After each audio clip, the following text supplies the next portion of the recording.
Burnout na siya? Anak, napansin mo na ba na parang nawawalan na ng gana yung partner mo sa business ninyo? Yung dating ang excited sa bawat sale, ngayon parang tulala na lang. Yung dating energetic, ngayon parang ayaw nang pumasok. Naku anak, this happens more than you think, lalo na sa mga couples in business. Now, let me tell you about Sabel and Jay. Meron silang medical supply store. Nung una, they were doing well. Every time someone buys a wheelchair para sa lolo nila or may nag-order ng oxygen concentrator para sa loved one nila, they felt good kasi they knew they were helping people. Pero habang lumalaki yung business nila, especially during the pandemic, everything changed. The demand suddenly went up. Hospitals, clinics, and even families at home, everyone needed medical equipment. Yung kanilang mga suppliers nag-grow from 3 to 15 and each one needed constant follow-ups. Tapos, dumami din yung customer questions. Yung ibang mga customers desperate, yung iba confused about what they needed, and some wanted same-day delivery dahil emergency nga. So si Jay handled operations, inventory, delivery, suppliers, and quality checks. Si Isabel naman handled customer service, marketing, at saka yung money side.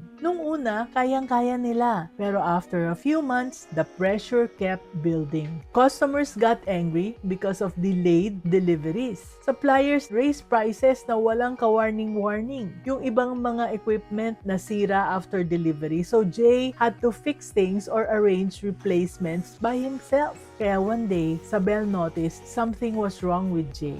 He would stare at his laptop for hours without moving. He stopped replying to messages quickly na. And he got irritated over small things. Something na hindi naman nangyayari dati. Minsan, she saw that he was not eating properly anymore. Kape lang at saka instant noodles. Pag tinanong siya ni Sabel na, okay ka lang, Jay? And Jay would say, oo, pagod lang. But Sabel knew it was more than just being tired. And one evening, after a really bad day, a customer complained about a broken nebulizer. A supplier canceled a big order. Yung kanilang delivery rider naman got into an accident. Si Jay finally sumabog na. He sat down, put his head in his hands and said, "Love, wala na akong alam. Pag natapos ko ang isang problema, may bagong problema na naman. Parang tanga lang. Di ko alam kung worth it pa ba to?" Of course, Sabel's heart sank. Pero instead of panicking or just comforting him, Sabel did something different. She sat down with a notebook and said,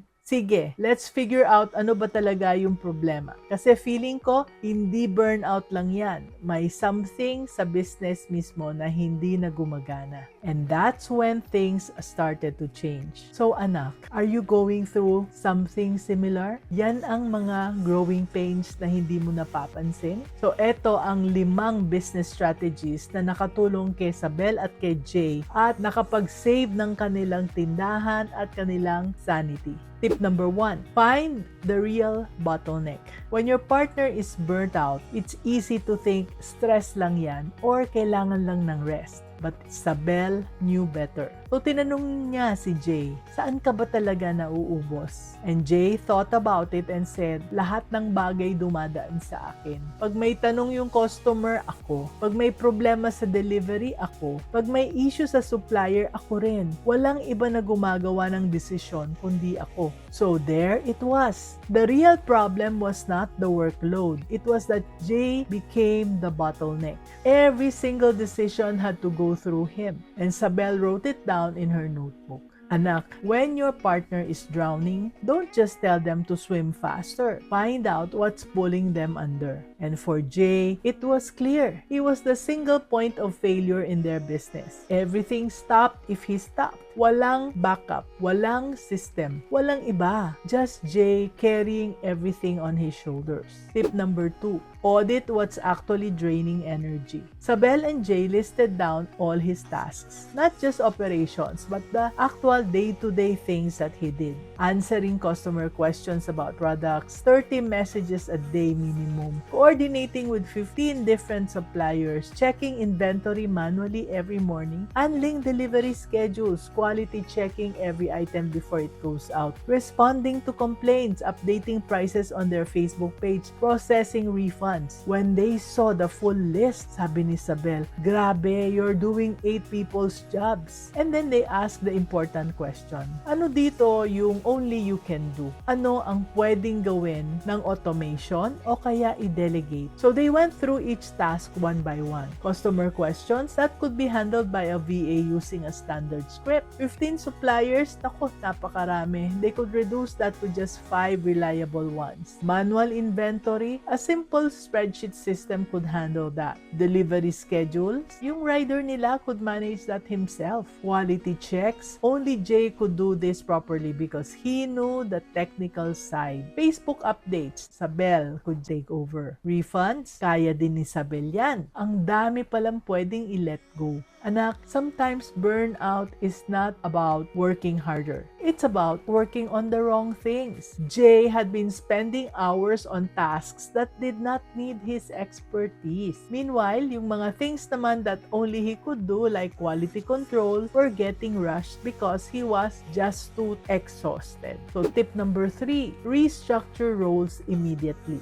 After the audit, Isabel and Jay did not wait anymore. They restructured the next day. Isabel said, starting tomorrow, ako na ang bahala sa suppliers. You focus lang sa quality control and yung mga technical issues na ikaw lang ang makakasolve. Jay hesitated, pero baka hindi mo kaya. Try natin, sabi ni Isabel. Worst case, we adjust. But we cannot keep going on like this. So they divided everything differently. Jay's new focus became quality control, checking equipment before delivery, technical support, handling product malfunctions, and training their new part-time helper. Isabel naman took over supplier management. She immediately started reducing their list from 15 to 6 key suppliers. She also handled customer service with the help from a part-time VA that they hired, plus social media and pricing updates. They also hired a part-time logistics assistant to handle delivery coordination. Kaya within 2 weeks, Jay's daily tasks dropped from 12 hours to 6 hours. He could finally breathe. Anak, you cannot save a sinking business by working more hours. You save it by changing how the work gets done. Tip number 4, set hard boundaries to protect recovery. Even with the new structure, Isabel noticed that Jay still could not relax. He would still check messages at 10 p.m. He would worry about deliveries on Sundays. His body was resting but his mind was not. So Isabel set hard rules. Wala nang work discussions after 8 p.m. kahit na may emergency. It can wait until morning. If it's life or death, the customer can call the hospital, not us. She also turned off Facebook Messenger notifications after 7 p.m. She declared Sundays completely off, walang exceptions. They made lunch breaks mandatory, kahit 30 minutes lang. Jay resisted at first, pero baka may customer na nangangailangan ng tulong, sabi niya. But Isabel said, if we burn out, lahat ng customers natin mawawala ng supplier. Love, we need to last long term, hindi lang this week. The first few days were hard.